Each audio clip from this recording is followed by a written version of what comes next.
Hello viewers, welcome to Doctor's Health Talk Show. मेरा नाम doctor Farhan तहीर है. मैं रूमेटोलॉजिस्ट हूँ फिलाडेल्फिया में.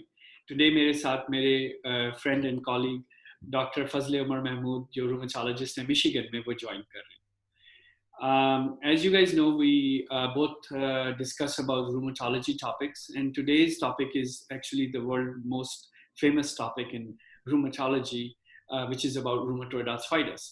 फजल उमर, अस्सलाम वालेकुम, क्या हाल है आपका? वालेकुम अस्सलाम. ठीक, आप सुनाएं कैसे हैं? बस ठीक ठाक. Thank you so much for taking the time.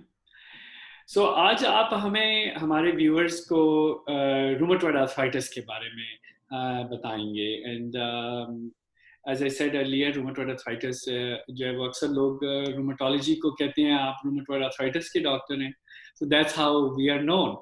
सो आपका क्या व्यू है इसके बारे में, इस डिजीज के बारे में? फर्स्ट ऑफ ऑल,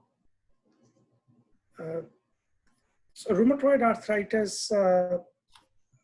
सबसे कॉमन रूमेटिक डिजीज है गाउट के अलावा.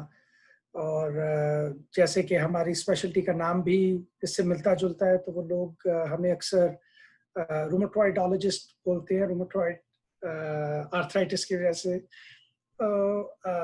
और थोड़ी सी उसकी हिस्ट्री ये है कि जैसे मेडिसिन में बहुत से टर्म्स हैं वो लैटिन से डिराइव्ड होते हैं. तो रूमा जो है लैटिन में उसका मतलब है इन्फ्लेमेशन, समथिंग दैट फ्लोज, जिसको ये लोग पहले समझते थे कि ब्लड फ्लो से है, लेकिन उसका असल मतलब इन्फ्लेमेशन है, जिसकी वजह से हमारी स्पेशलिटी का नाम और इस आर्थराइटिस का नाम, कि जिसको आज से 100-200 साल पहले जब वो देखते थे कि जोड़ बहुत ज़्यादा सूज जाते हैं, तो ये कहते थे कि ये कुछ ऐसा लगता है कि कोई इन्फ्लेमेशन है जोड़ों में, जिसकी वजह से उसने उसका नाम रूमेटॉइड आर्थराइटिस रखा. तो मोस्ट कॉमन रूमेटिक डिजीज में इसका शुमार होता है.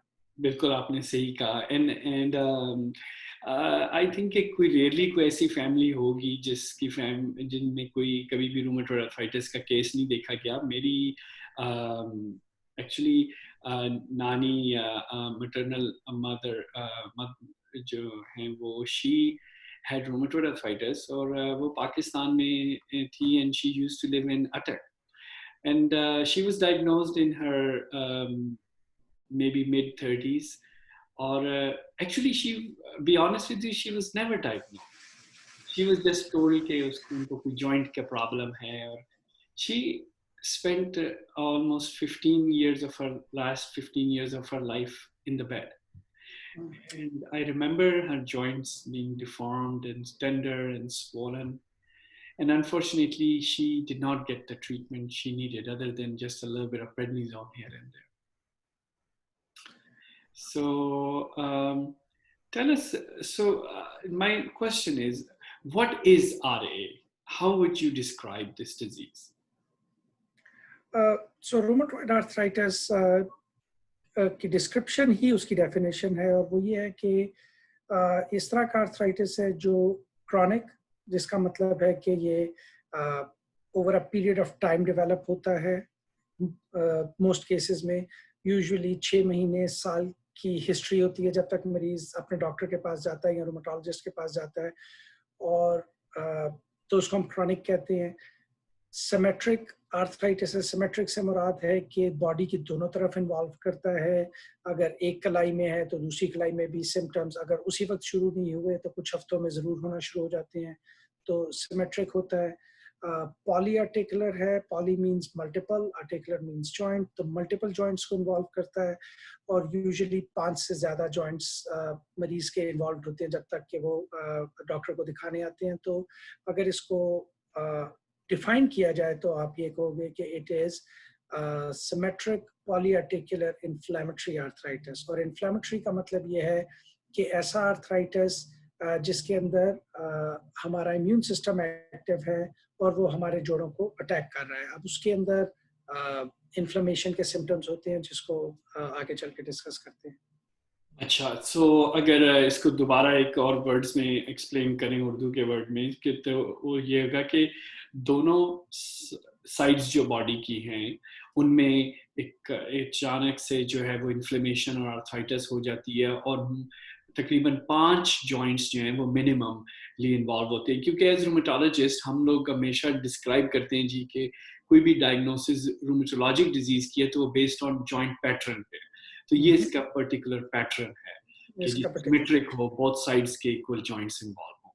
Very good, very important point जो आपने रेज किया। अच्छा, ये फसल आरे कोई खास रीजन में डायग्नोस हो रहा है या ये कोई वर्ल्ड वाइड डिजीज है, क्या सिचुएशन है इसकी? इस वक्त तो अगर इसका इंसिडेंस देखा जाए तो ग्लोबल या वर्ल्ड वाइड है, इसके अंदर कोई एक ऐसी कंट्री नहीं है जिसमें ज़्यादा है। ये ज़रूर है कि वेस्टर्न वर्ल्ड में auto immune diseases developing countries की निस्बत थोड़ी सी ज़्यादा हैं, क्योंकि डेवलपिंग कंट्रीज़ में जो हमारा इम्यून सिस्टम है वो बचपन से इन्फेक्शंस को फाइट करने में इतना महारत ले चुका होता है कि वो ज़्यादातर बॉडी को अटैक कम करता है। और जो डेवलप्ड कंट्रीज़ हैं या जहाँ पे बचपन से हाइजीन बहुत ज़्यादा है, वहाँ पे चाइल्डहुड इन्फेक्शंस बहुत कम है, वहाँ पे फिर इम्यून सिस्टम जो है उसकी वेरिएबिलिटी थोड़ी कम होती है, तो वो इम्यून सिस्टम वो फिर बॉडी को अटैक करता है, तो उसमें ऑटो इम्यून डिजीजेस थोड़ी ज़्यादा हैं। ये एक टोटली डिफरेंट डिबेट है, लेकिन जैसे आपने भी जिक्र किया, मेरी अपनी फैमिली में मैं कुछ लोगों को जानता हूँ जिनको रूमेटॉइड आर्थराइटिस है। जब भी पाकिस्तान जाने का इत्तेफाक हो, वहाँ पे ज़रूर 2 या 3 मरीज ऐसे मिलते हैं जो कोई फैमिली या फ्रेंड से रिलेटेड जो जिनको देखने का मौका मिलता है जिनको रूमेटॉइड आर्थराइटिस है।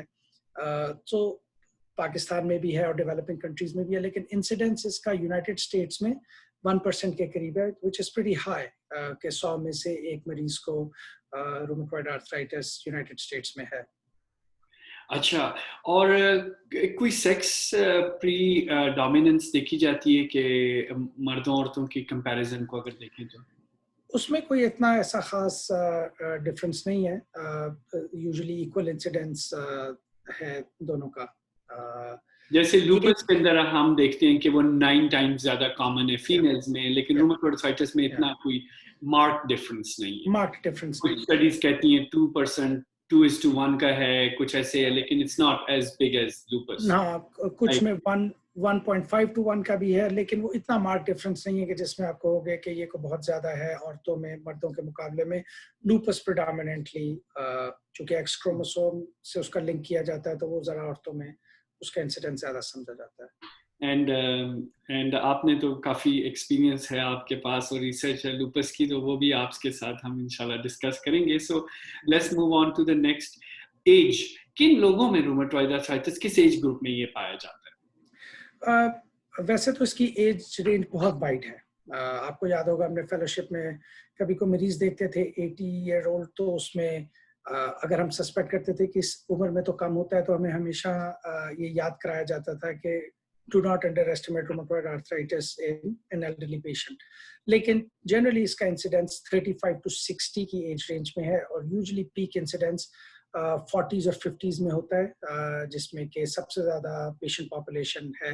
लेकिन यंग 20s और 18s के बाद इसका इंसिडेंस बढ़ना शुरू होता है, and it can go up to 80। सो 18 to 80 इसका रेंज है, लेकिन पीक इंसिडेंस हम देखते हैं अराउंड 40s and 50s।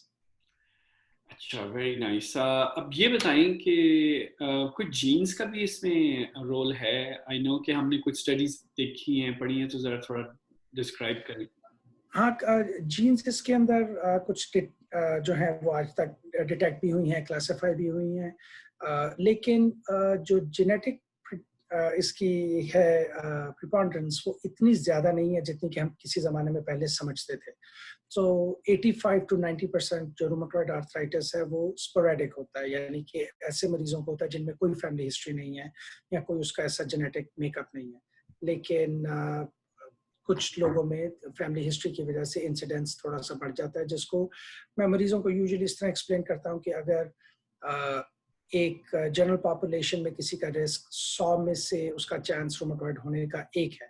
100 अगर मरीज आप 100 हेल्थी वॉलंटियर्स आप लो, तो उसमें से एक को रूमेटॉइड हो सकता है। 1% इंसिडेंस जनरल पॉपुलेशन का अगर आप देखें, तो अगर किसी को स्ट्रॉन्ग फैमिली हिस्ट्री है रूमेटॉइड आर्थराइटिस की, तो उसका इंसिडेंस ये होगा कि उसमें थोड़ा सा ज्यादा हो जाएगा, 5 हो जाएगा 100 में से। तो थोड़ा सा ज्यादा हो जाता है रिस्क, लेकिन इतना प्रिडोमिनेंटली ज्यादा नहीं है कि अगर किसी की फैमिली हिस्ट्री है तो वही आप सोचे कि मुझे रूमेटॉइड हो जाएगा कल। अच्छा पॉइंट आपने रेज किया। मुझे अक्सर औकात कभी यंग पेशेंट, ख़ासतौर पे मदर है, उनको डायग्नोसिस जैसी दी जाती है तो उनका पहला सवाल ये होता है कि क्या ये मेरे बच्चों को भी हो जाएगी कि नहीं। तो उसको इसी तरह उनकी इस परेशानी को मैं भी I try to explain the same way. लेकिन मरीज कहते हैं कोई एक ऐसी चीज बता दें, कोई रिस्क फैक्टर जिसको हम अवॉइड कर सकें तो शायद रूमेटॉइड आर्थराइटिस ना हो। आप क्या शेयर करेंगे उस टॉपिक पे? सबसे इम्पोर्टेंट है, अगर मरीज सिगरेट पीता है तो स्मोकिंग जो है वो, अगर कोई एक आइडेंटिफाइबल रिस्क फैक्टर आज तक रूमेटॉइड आर्थराइटिस के लिए, एनवायरमेंटल फैक्टर जो प्रॉपरली आइडेंटिफाई किया गया है, तो वो स्मोकिंग है। और उसमें 2 से 4 गुना रिस्क ज़्यादा है स्मोकर्स में रूमेटॉइड आर्थराइटिस का। और जैसे जैसे उनकी स्मोकिंग की ड्यूरेशन और हिस्ट्री बढ़ती जाती है, वैसे वैसे रूमेटॉइड आर्थराइटिस का रिस्क भी बढ़ता जाता है। तो 20 पैक ईयर हिस्ट्री स्मोकिंग, यानी कि अगर किसी ने 20 साल एक डब्बी सिगरेट रोज की पी है तो उसका रिस्क जो है वो 4 फोल्ड के करीब ज्यादा होगा रूमेटॉइड आर्थराइटिस का, कंपेयर जिसने सिगरेट कभी नहीं पिया। तो smoking is a major risk factor. थोड़ी स्टडी से ये पता चला कि जो हमारे मुंह में बैक्टीरिया होते हैं, अगर वो पुअर डेंटल हाइजीन की वजह से, या अगर वो कट पड़ जाए मुंह में और वो उसकी वजह से ब्लड स्ट्रीम में चला जाए, तो वो भी ट्रिगर कर सकता है। तो इसलिए म्यूकोजल और डेंटल हेल्थ बहुत इंपॉर्टेंट है। इसलिए रेगुलर डेंटल क्लीनिंग करवाना, फ्लॉसिंग करना, और अगर आपको कोई जिंजिवल डिजीज है तो उसको ट्रीट करवाना, उसमें भी रिस्क कम कर सकते हैं। कम कर सकते हैं। अच्छा, ये आपने 2 बहुत अच्छे पॉइंट्स रेज किए, मैं इनको दोबारा करूंगा ताकि हमारे व्यूअर्स तो उसको याद रख सकें कि स्मोकिंग एक ओनली वैलिड रिस्क फैक्टर है। अगर आप उसको अवॉइड कर सकें तो आपका chances of rheumatoid arthritis develop होने का बहुत कम हो जाता है। और नंबर 2 कि जो आपकी ओरल हाइजीन है, या जो ओरल जिंजिवाइटिस जिसे कहते हैं, मसूड़ों की बीमारी, उसको दांतों को साफ रखें ताकि वो ना हो, क्योंकि वो बैक्टीरिया आपकी बॉडी के अंदर ब्लड के स्ट्रीम के जरिए जाते हैं और वो आपको ये रूमेटॉइड आर्थराइटिस ट्रिगर कर सकते हैं। अब ये बड़े इंटरेस्टिंग पॉइंट्स हैं कि ये देखा गया है कि स्मोकिंग जब की जाती है तो हमारे लंग के अंदर कुछ प्रोटीन्स हैं, सिट्रुलिनेटेड प्रोटीन्स, जो डीनेचर होते हैं और फिर हमारा ब्लड उनके खिलाफ वो एंटीबॉडीज बनाता है। तो ये क्वेश्चन आपसे है कि कौन सी ब्लड टेस्ट हैं, अक्सर पेशेंट आते हैं जी हमने ये ब्लड टेस्ट करवाना है रूमेटॉइड आर्थराइटिस के लिए, तो आप जरा बताएं कि कौन से टेस्ट इंपॉर्टेंट हैं और उनकी क्या अहमियत है? जो रूमेटॉइड के 2 टेस्ट हैं जो रूमेटॉइड के लिए पर से हैं, एक रूमेटॉइड फैक्टर है और एक सीसीपी एंटीबॉडी है, जिसका भी आपने जिक्र किया, सिट्रुलिनेटेड साइक्लिक प्रोटीन उसका पूरा नाम है। रूमेटॉइड फैक्टर हिस्टोरिकली या सबसे पुराना टेस्ट है रूमेटॉइड आर्थराइटिस के लिए, और वो तकरीबन 70% रूमेटॉइड आर्थराइटिस पेशेंट्स में पॉजिटिव आता है। अगर आप 100 मरीज देखेंगे जिनको कि आपको श्योर है कि रूमेटॉइड आर्थराइटिस है, उनमें से 70 में वो पॉजिटिव होगा, या अगर आप 10 देखेंगे तो उनमें से 7 लोगों में पॉजिटिव होगा, 3 में नहीं होगा। और सीसीपी एंटीबॉडी जो है वो भी इसी तरह तकरीबन 7 मरीजों में 10 में से पॉजिटिव आएगा। लेकिन सीसीपी एंटीबॉडी और रूमेटॉइड फैक्टर में फ़र्क ये है कि सीसीपी एंटीबॉडी अगर पॉजिटिव आए तो आप 100% श्योर होते हैं कि ये रूमेटॉइड आर्थराइटिस है, अगर मरीज को प्रॉपर हिस्ट्री और एग्जाम फाइंडिंग्स है रूमेटॉइड की।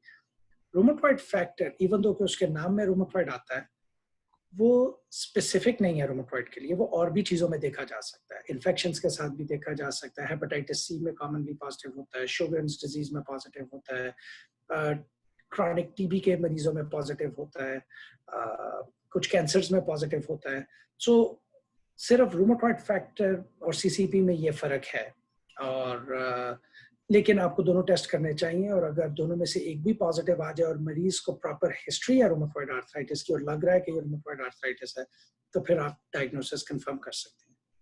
उसके सॉरी, मैं आपको यही पूछना चाह रहा था एंटीबॉडीज के बारे में। एक शायद आपको याद होगा, हमने एक कॉन्फ्रेंस अटेंड की थी जिसमें कहा था कि वो वीए के पेशेंट्स जो होते हैं उनके ब्लड उन्होंने सेव किए होते हैं काफ़ी ईयर्स के लिए, हर साल उनके ब्लड लेते रहते हैं सैंपल्स, और जब उन्होंने एक स्टडी की कि किसी को RA डायग्नोज हुआ तो दे वेंट बैक एंड सी, तो काफी साल पहले एंटीबॉडीज आ जाती हैं, लेकिन Yeah. फीचर्स डेवलप होने में कुछ टाइम लग सकता है। हाँ, तो वो स्टडी ने ये अंदाजा लगाया था कि कई दफा एंटीबॉडीज एटलीस्ट 2 साल पहले पॉजिटिव हो जाती हैं और मरीज को भी सिम्टम नहीं होते, लेकिन हम इसको बहुत ज्यादा एडवर्टाइज नहीं करते रूमेटोलॉजिस्ट। उसकी वजह ये है कि इस तरह फिर हर ये चाहेगा कि मेरा ये ब्लड टेस्ट कर दिया जाए और उसको कोई सिम्टम नहीं है रूमेटॉइड आर्थराइटिस के, तो फिर वो आप बहुत लोगों के टेस्ट करते जाएंगे और अगर किसी का माइल्डली पॉजिटिव आ जाएगा, अब वो ये बैठ के सोचेगा कि मुझे साल या 2 साल बाद में जोड़ों की तकलीफ होगी कि नहीं होगी।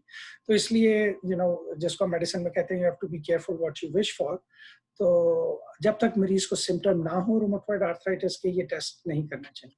और एज रूमेटोलॉजिस्ट आप हम दोनों इस चीज से कई बार गुजरे हैं कि मरीज आ जाते हैं किसी पॉजिटिव ब्लड टेस्ट के साथ और सिम्टम्स नहीं होते, and it becomes very difficult कि इनको कैसे सेटिस्फाई किया जाए कि उनको अभी फिलहाल दवाई की जरूरत नहीं है।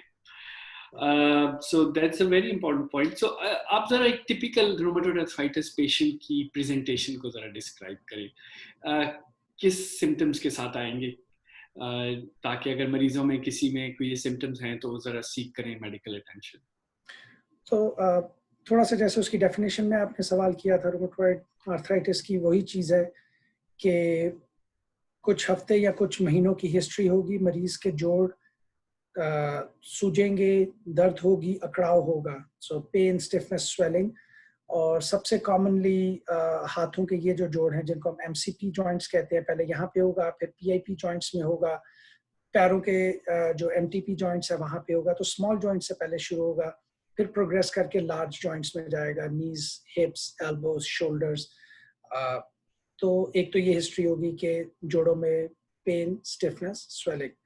दूसरा है कि चूंकि ये इन्फ्लेमेटरी डिजीज है, इम्यून सिस्टम एक्टिव है, तो मरीज को कुछ थोड़े सिस्टमिक सिम्टम्स होते हैं, यानी कि उसको कुछ बॉडी के सिम्टम्स होते हैं। थोड़ा टायर्ड फील करेंगे, सुबह उठेंगे तो उनके जोड़ों में काफ़ी ज़्यादा अकड़ाव होगा जो कि घंटा 2 घंटे भी लास्ट कर सकता है। जब आप मरीज के एग्जामिन करेंगे जॉइंट्स तो बहुत ज़्यादा पेनफुल और स्वोलन होंगे। सो ये कॉमन सिम्टम्स हैं। जो जोड़ इन्वॉल्व नहीं होते, हाथों की जो बिल्कुल टिप्स पे जॉइंट्स हैं, DIP जॉइंट्स, ये इन्वॉल्व नहीं होते। स्पाइन में कोई इन्वॉल्वमेंट नहीं है एक्सेप्ट नेक की बेस पे C1 और C2 का, वो भी बहुत साल अगर रूमेटॉइड आर्थराइटिस अनट्रीटेड रहे और बहुत अग्रेसिव डिजीज हो तो वो इन्वॉल्व होता है, वरना कमर में कोई इन्वॉल्वमेंट नहीं होती। तो ये कॉमन क्वेश्चन है कि मरीज को काफी सालों से कमर दर्द है तो उसका डॉक्टर आपके पास भेज देगा कि इसको रूमेटॉइड आर्थराइटिस तो नहीं है, तो ओवर द फोन आप उसको मरीज के डॉक्टर को बता सकते हो कि ये रूमेटॉइड नहीं हो सकता, क्योंकि अगर उसको कमर में दर्द है we can examine them for other causes of back pain. So ये है क्लासिक हिस्ट्री रूमेटॉइड की और क्या चीजें आपको आप रूल आउट कर सकते हो immediately.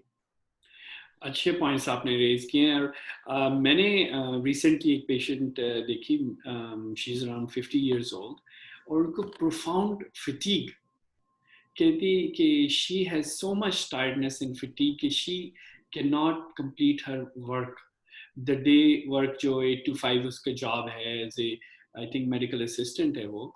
She said that I want to मैं नैप मेरा करने को दिल करता है, ऊपर से जॉइंट्स दर्द कर रहे हैं, तो एक ऐसी प्रोफाउंड थकावट आ जाती है बॉडी के अंदर।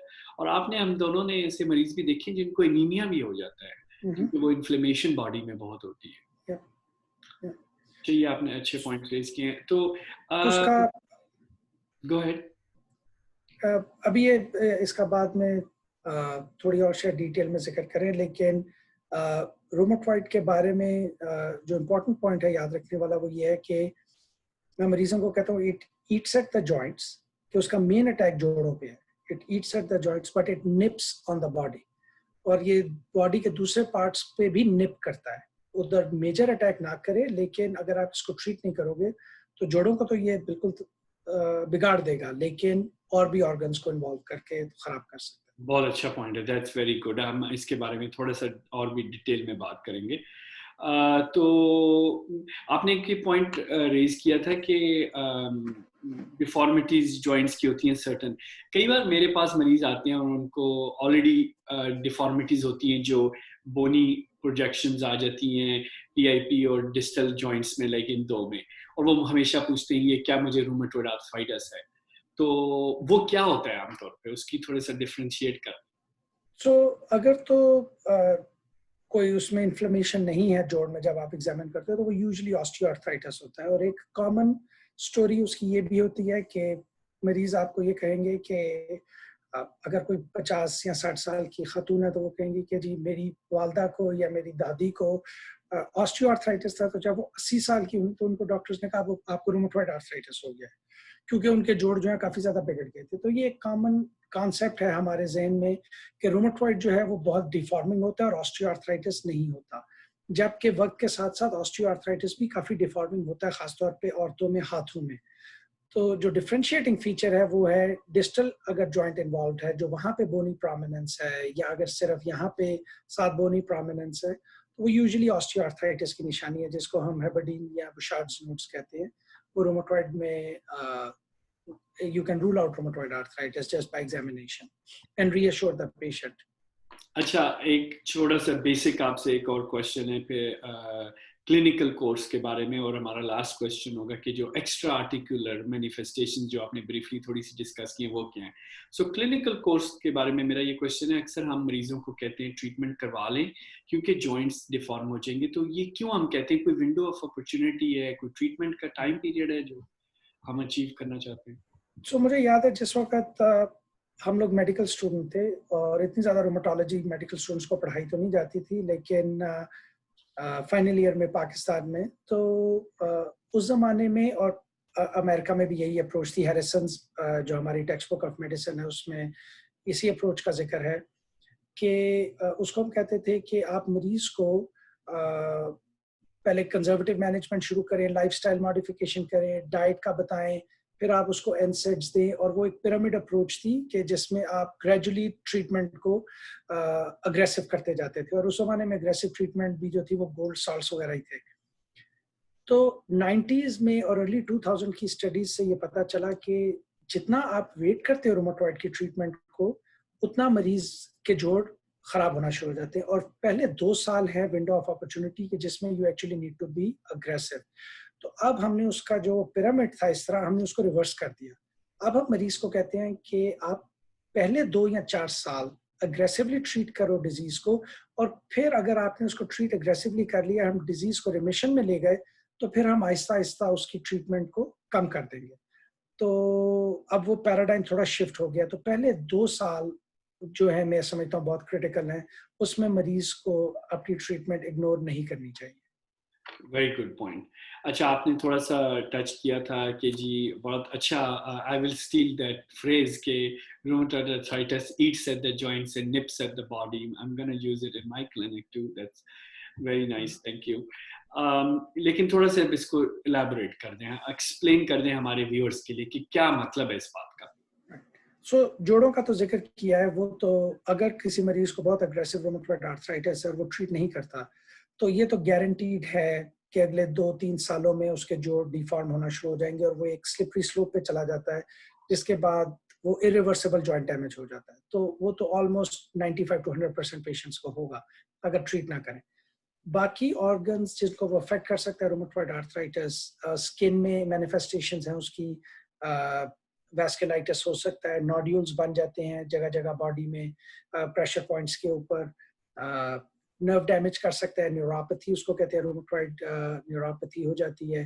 लंग इन्वॉल्वमेंट कर सकता है और उसमें लंग्स में भी मुख्तलिफ मैनिफेस्टेशंस हैं, फ्लूइड अराउंड द लंग जिसको प्लूरल इन्वॉल्वमेंट या प्लोराइटिस कहते हैं, इंटरस्टिशियल लंग डिजीज जो लंग के टिश्यू को स्कार करना शुरू कर देता है, नोड्यूल्स लंग में भी बन जाते हैं, और बोन मैरो को भी इफेक्ट कर सकता है, जिसके अंदर बोन हमारे जो ब्लड मेटाबॉलिज्म है उसके अंदर एक डिजीज है फेल्टीज सिंड्रोम, या बोन मैरो सप्रेशन करता है, ब्लड बनना कम हो जाता है जिसका भी आपने एनीमिया का जिक्र किया।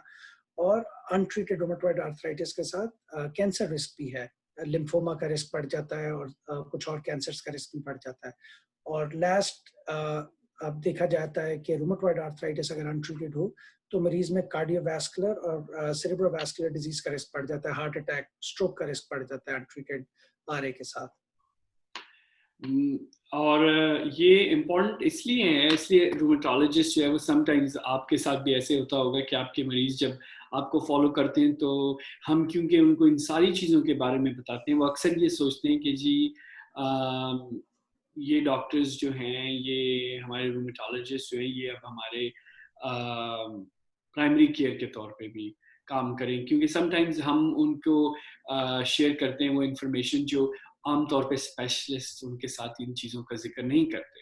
और इसकी वजह ये है कि ये वो आपने जैसे एक्सप्लेन किया कि ये बड़ी सिस्टेमिक डिजीज़ है। और रूमेटॉइड आर्थराइटिस और कार्डियोवैस्कुलर डिजीज़ का जो हार्ट अटैक का रिस्क है, मैंने एक स्टडी पढ़ी है, आई डोंट नो आपने आपके नंबर्स क्या कहते हैं, लेकिन मैंने ये पढ़ा कि ये रिस्क अप टू 30-40% है, हायर देन नॉर्मल पॉपुलेशन। और आई एम सॉरी, मुझे ये कहना चाहिए कि 30 से 40 गुना टाइम्स ज्यादा है एक आम आदमी की निस्बत। इन्फ्लेमेशन की इतनी बुरा असर है आपकी आर्टरीज के ऊपर। Exactly. तो इस पॉइंट पे हम ये कंक्लूड करेंगे कि रूमेटॉइड आर्थराइटिस जो है वो डेफिनेटली एक सिस्टेमिक डिजीज है, लेकिन जॉइंट्स पे आपको पहले महसूस होगा, तो इसलिए जल्द से जल्द ट्रीटमेंट करवाना और सही ट्रीटमेंट करवाना और एग्रेसिव करवाना शुरू में बहुत जरूरी है।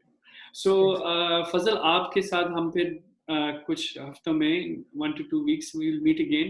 आप काइंडली हमारे टाइम दीजिएगा कि ट्रीटमेंट के बारे में हम बात कर सकें, क्योंकि patients are gonna ask us कि जी डायग्नोज हो गया तो ट्रीटमेंट कैसे करें। वो रूमेटॉइड आर्थराइटिस में कहते हैं कि diagnosis is just the start of the course of the disease। उसमें बहुत सारी और चीजें involved। तो थैंक यू वेरी मच, बहुत शुक्रिया, और इंशाल्लाह फिर मिलते हैं। Thank you.